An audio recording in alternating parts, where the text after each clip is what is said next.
This is a review of the book House of Wolves by James Patterson and Mike Lupica. Book was published this year, 2023, by Little Brown and Company. This is not a positive review, so prepare yourself for a bit of harsh criticism. But first, let me tell you a bit of summary, what the book is about.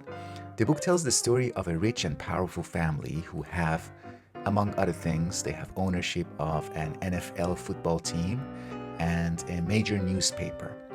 The story begins with a mysterious murder of the head of this family, Joe Wolf, the father of the family, and then the process of his successor, Jenny Wolf, his daughter, establishing control of the family empire. In other words, there are two sides to the story. On the one hand, we have Jenny Wolf and her process of settling into her new role as the head of the family, the new head of the family. On the other hand, we have the process of solving the murder case of Joe Wolf, the former boss, the former head of the family. I did not like the book at all. I really did not like the book. I don't hate it. I just dislike the fact that I spent time reading it. I spent precious time reading the book cover to cover. It was not a worthwhile use of time, and I will tell you why. If you disagree with me, feel free to express your views.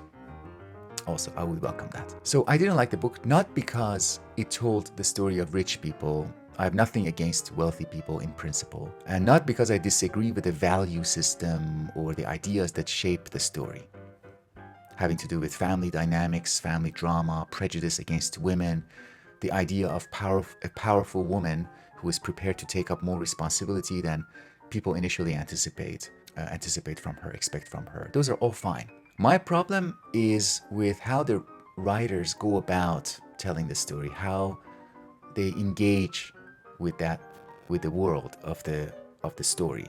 The writer's style, in other words.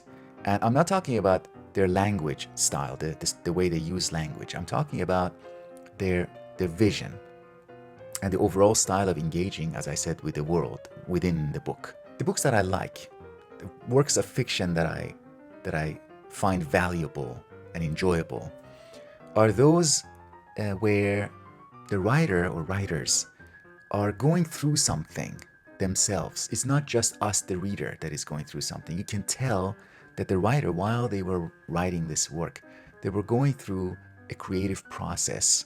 And that creative process, for lack of better term, you can describe that as suffering through an insight. That insight that is in a book doesn't come for free. It involves a process. So the author has to go through something, and that thing that they go through is unintentionally or intentionally recorded. Often, typically unintentionally, the traces of it are there, and that is what makes it literary, makes reading it the experience of a work of art or a creative work. The writer is going through an insight, suffering through an insight, going through a creative process, and they are preoccupied by that. They're undergoing it. They're not in full control of it like these authors, Patterson and Lupica. They seem to be too much in control of it. They're like game designers of a video game. Things are pretty settled for them. That's another clue or another way of describing it. They go about crafting a story within a fixed worldview. So fixed. Nothing is being transformed in a major way. So if you know the ending, if you know who murdered Joe Wolf, I'm not going to tell you. It will really ruin it for you because there's not much else going on other than just the intrigue. Like the page, you're turning the pages. If you are, I wasn't really turning the pages enthusiastically. But if you are, it's probably because you want to know what happens next. And if you know what is going to happen next, the force what is driving you to continue reading is probably going to be deflated. The other thing that makes the book very cringe-inducing is the author's complete lack of sense of irony. So what is irony? Irony is the ability to recognize that what you're writing about isn't completely unique. It isn't that special. And even if it is special, it isn't special for everybody. For example, I like soccer or I like basketball. And if I'm ironic about it, if I have a little bit of irony, a sense of irony, I can still care about it, but I recognize I have the ability to step back and step forward and know that not everybody feels the way I feel about soccer. And in this case, in the case of House of Wolf, it is the NFL, and it is the coolness of the characters. The characters are so cool, and there's no irony in that. There's no recognition that not everybody would agree that NFL is entertaining and important and special, and not everybody would agree that these characters that the authors are telling us are so cool are actually impressive. There's a scene with Oprah Winfrey, who is included in the book, and that the scenes with Oprah are, for me, the most cringe parts of the book. But the lack of irony is spread throughout the book. The last reason, there isn't much description or development in the book. I mean, literary description, literary development, character development. Instead, we are simply given these characters to work with. Okay, the authors are giving us, here is Jenny Wolf. She's strong, and she's going to do some stuff, and she's facing resistance by these other family members. Here's Jack. Here's Danny. Here's Thomas, and it's more like a puppet show.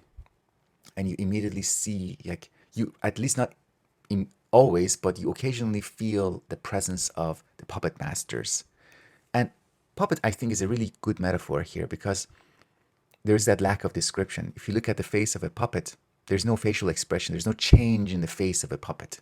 There's no nuance in a puppet's movements and behavior. A puppet is there's minimal movement, there's minimal change in the conduct of a puppet. Everything is coming from the hands of the puppet's mover or puppet master. I suspect the two authors, Patterson and Lupica, are kind of no-nonsense writers. That's my guess, and I think they're proud of that. They are proud no-nonsense guys, and they embrace that kind of no-nonsense style, for lack of a better term. And that's fine. At the same time, any quality that can potentially be good, any potentially good quality can be carried away, can be taken too far. And this quality also, if it is stretched far enough, it becomes negative. It becomes a deprivation, becomes a lack. So if somebody is extremely no-nonsense and they're writing a work of fiction, if they take that tendency to its extreme, they end up writing a report. Jenny started here, she did these things, and then she ended up here. That's our report. And this is what the book reads like. There's no life material in it. There's no pause and no lingering. There's no moment of like, linger in this scene. See what else can we discover in it. Let's see what else can we find. What else can we describe? What other insights are there in this moment where we can linger and dwell in this moment? So reading the book as a result feels like eating a McDonald's burger. You get a feeling that you consumed something, but there wasn't any nutritional substance in what you just consumed. It's pure entertainment, pure hedonistic pleasure, or a hedonistic hit. That's what I think anyways. If you disagree, please let me know in the comment section. I have a book club. If you'd like to join my book club that meets once every 2 weeks, you can do so by checking the link below in the descriptions of the video. I also have about 100 videos that are only accessible through Patreon. If you decide to support me through Patreon, you'll get immediate access to all of that archive. And that's it.